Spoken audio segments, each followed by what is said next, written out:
An AI proxy war is taking Manhattan. You might not know our next guest's name, but some of the world's most powerful companies definitely do, especially in the world of AI. Alex Bores is running to represent Manhattan in Congress, and OpenAI and Palantir, where he used to work, are shelling out millions and millions of dollars to try to make sure he's not elected. But on the other side, OpenAI's rival, Anthropic, they pumped $20 million into a super PAC that backs him, setting up this showdown in the Big Apple in just about 2 weeks. And joining us now is Alex Bores, a Democratic State Assemblyman in New York's 73rd District, and now a candidate for New York's 12th Congressional District. Alex, thanks so much for being with us. So why are these AI companies, including the ones that you used to work for, pouring so much money in trying to defeat you? Well, because they don't believe there should be any regulation of AI whatsoever. And last year, I passed the strongest AI safety bill in the country called the RAISE Act over Donald Trump's executive order targeting it. But they're not attacking me because what I've done. They're attacking me because they're terrified of what I will do in Congress, which is pass strong AI regulations that protect you and your family and your job and the impact on the environment. So why are they, I mean, it makes sense that they're opposing you, but why is Anthropic supporting you? Well, Anthropic and a huge variety of people in this space want there to be some regulation whatsoever. To be clear, I disagree with Anthropic all the time. I mean, just Friday, I passed a bill in New York that restricted certain chatbot features so they can't be made available to kids if they are unsafe, to help protect from the horrible, horrible stories we've heard of teenagers interacting with these chatbots. Anthropic lobbied hard against that bill.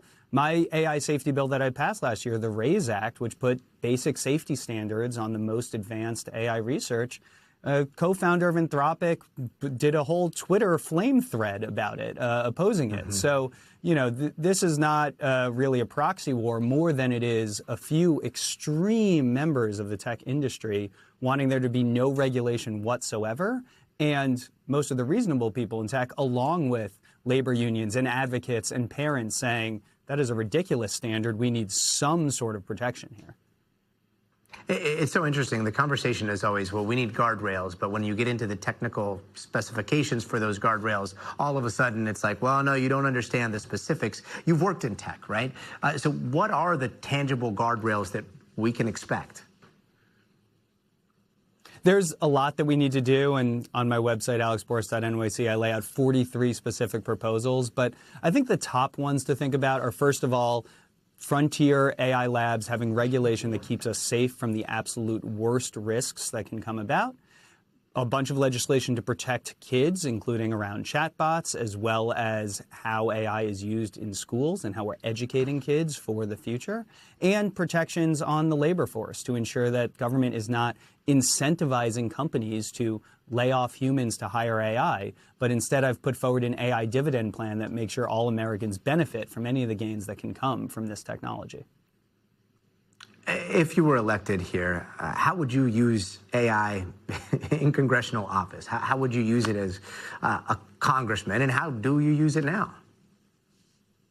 It's a great question. I use AI almost every day. I am not someone who says, you know, there is no value in this technology. I think those of us that want there to be regulations, want there to be safety, we're some of the first to see the power of the technology. That's why we want guardrails on it. So I use it to gather information, to do quick research on things, to sort of go back and forth and prep for debates sometimes. It's very, very powerful. It needs to be used in the right ways. And really, the American people just need a say in how this technology develops. Right now, all the decisions are being made by 5 AI billionaires. And this campaign is really a test about whether our democratic institutions can govern this technology before it ends up governing us.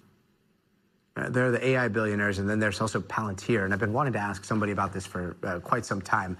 A little while ago, your former employer, Palantir, they made some waves, publishing what's known as like a manifesto, right, that laid out what they saw as, and I'm paraphrasing here, but it's basically this obligation for hard power and somewhat of an alignment with the U.S. government. I want to get your take. Like, what do you think about the manifesto, the Palantir manifesto?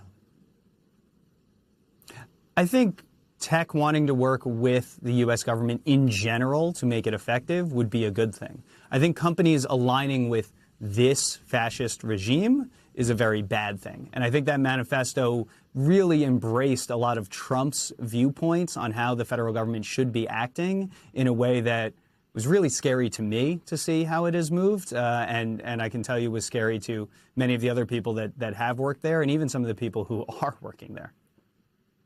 Alex Bores, candidate for Congress, thank you so much for stopping by.